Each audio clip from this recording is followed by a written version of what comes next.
ang nakaka-fall na falls sa San Miguel, Catanduanes. At ang nakakaaliw na karera ng mga babies sa Cagayan. Makibiyaheng saksi kay Chris Novelo ng GMA Regional TV, Balitang Bicolandia.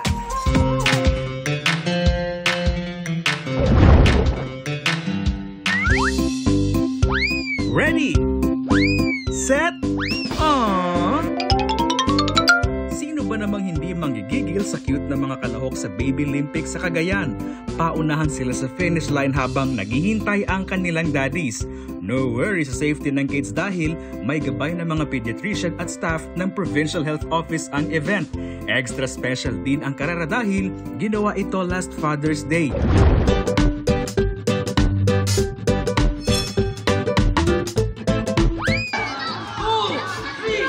From one competition to another sa Kasiguran Aurora, featured ang mga larong Pinoy sa pagdiriwang ng kanilang pistang bayan.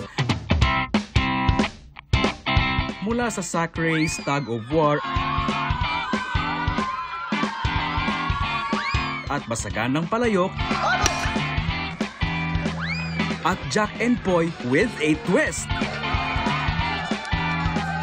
Ayon sa organizer, binuhay nila ang mga larong Pinoy para hindi ito makalimutan ng mga kabataan ngayon.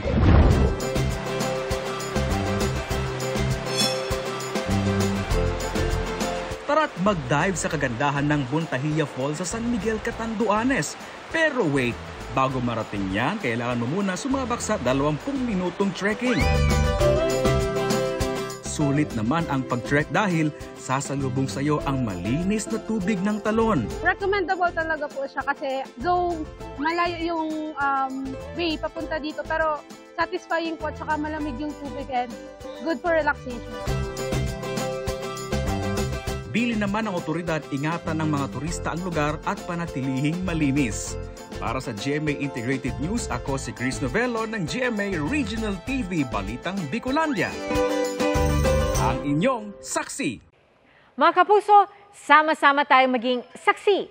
Mag-subscribe sa GMA Integrated News sa YouTube at para sa mga kapuso abroad, samahan niyo kami sa GMA Pinoy TV at sa www.gmanews.tv.